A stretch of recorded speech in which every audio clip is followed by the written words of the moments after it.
Throughout my journey of reading and learning, one of the most impactful lessons I encountered came from the renowned personal finance author Robert Kiyosaki in his book Second Chance. He presented a revolutionary concept that completely transformed my approach to personal finance. Don't live below your means, expand your means. This advice challenges the traditional narrative of saving and cutting expenses to live comfortably.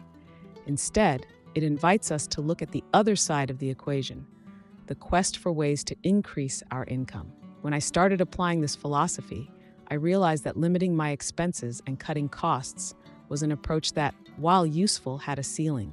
After all, you can only reduce a limited amount of expenses. On the other hand, the potential to increase income is virtually unlimited.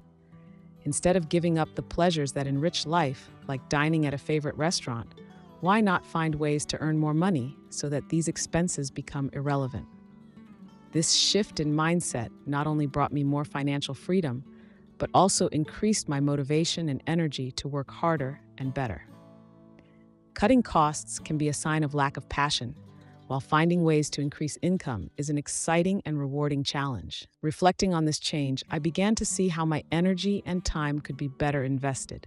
For example, I know people who spend hours on spreadsheets tracking every penny spent, constantly looking for ways to save. But imagine if that energy were redirected to creating new sources of income.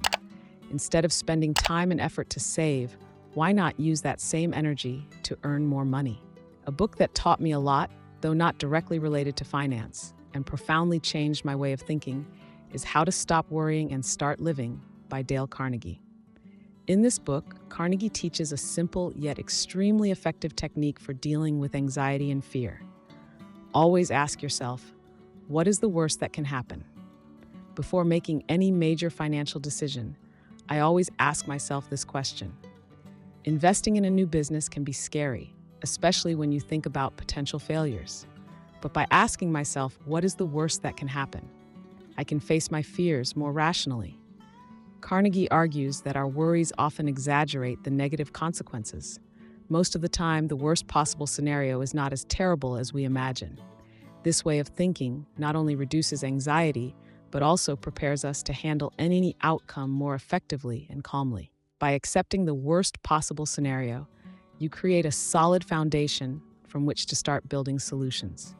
Acceptance does not mean resigning to failure, but rather recognizing that even in the worst-case scenario, you will be able to handle the consequences. For example, when I invested in a business idea that many considered risky, what gave me courage was knowing that, in the worst-case scenario, I could still recover and learn from the experience.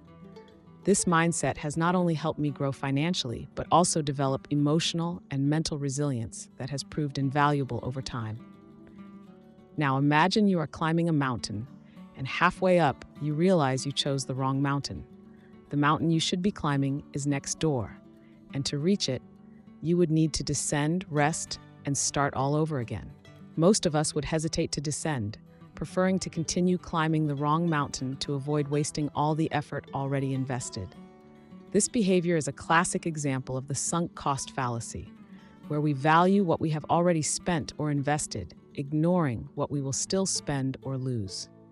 This realization is not easy and often involves facing deep fears and insecurities. For example, when I was in college, I invested a semester and a half in a thesis. After completing more than 45% of the work, I realized that the chosen topic would not take me where I wanted to go professionally. Deciding to abandon all that effort and start over was one of the toughest decisions I have ever made. Looking back, I know it was the right choice because it allowed me to focus on something that truly mattered to me, leading to the success I have today. True wisdom lies in recognizing when it's time to change direction, even if it means starting from scratch. The book Rich Dad, Poor Dad by Robert Kiyosaki taught me a valuable lesson about the distinction between assets and liabilities, something that seems simple, but many people struggle to apply in real life. Understanding this difference was a game changer in my journey toward financial freedom. After reading the book, I started to reevaluate every purchase and investment I made, asking myself if I was acquiring an asset or a liability. This awareness led me to focus on acquiring assets, from income-generating properties to digital content that continues to produce financial returns. Over time, I noticed that the more assets I owned, the better my financial situation became, allowing me to achieve the much-desired financial freedom. One of the most revealing moments was when I realized that every video I created on YouTube on another channel was, in fact, a digital asset. For example, one of my videos started to generate a consistent $40 per month. At that time, I had already invested in a property that also generated about $40 per month in positive cash flow. But the difference in effort and cost between the two assets was enormous. While the property required a $12,000 investment and months of work, the video cost just a few hours of my time to produce and was something I really enjoyed doing. This breakthrough taught me that assets can come in many forms, and that the key is to find something that not only generates income, but also excites us. Have you ever thought about the importance of automating your finances?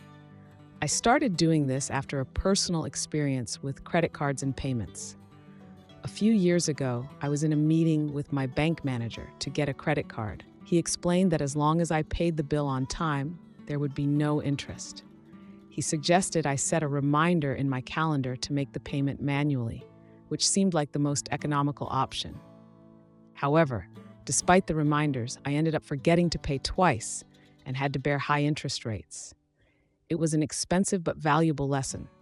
I realized that automation, although it costs a few dollars a month, is worth much more than the risk and stress of possible forgetfulness. Since then, I started automating not only payments, but also investments and savings, ensuring that my finances were always in order without relying on my memory or daily discipline. Automating my finances completely transformed my relationship with money. Instead of constantly worrying about deadlines and bills, I could focus on strategies to increase my income and achieve my long-term financial goals. For example, setting up automatic transfers to savings and investment accounts right after receiving my salary ensured that I was always saving and investing before spending.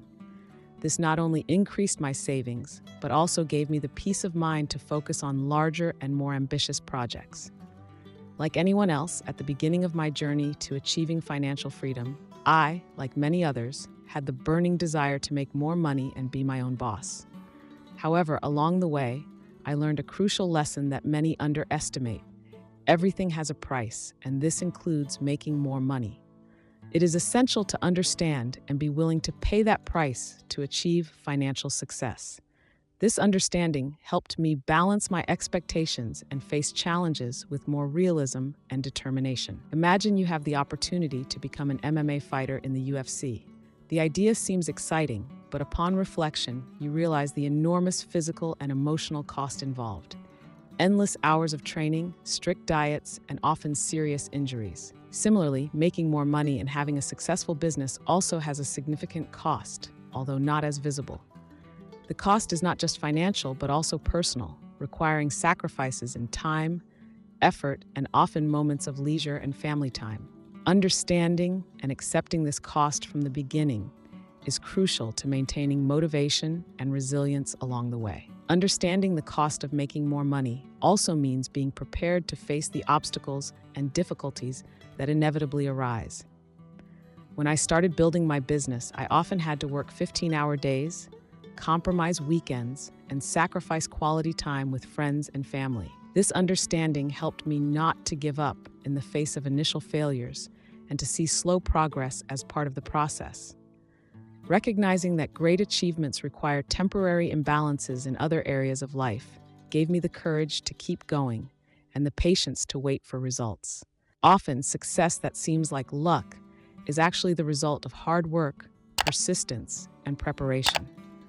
Understanding this helped me take control of my destiny and actively seek the opportunities that could lead me to success. We often hear stories of people who seem to have had incredible luck in their ventures.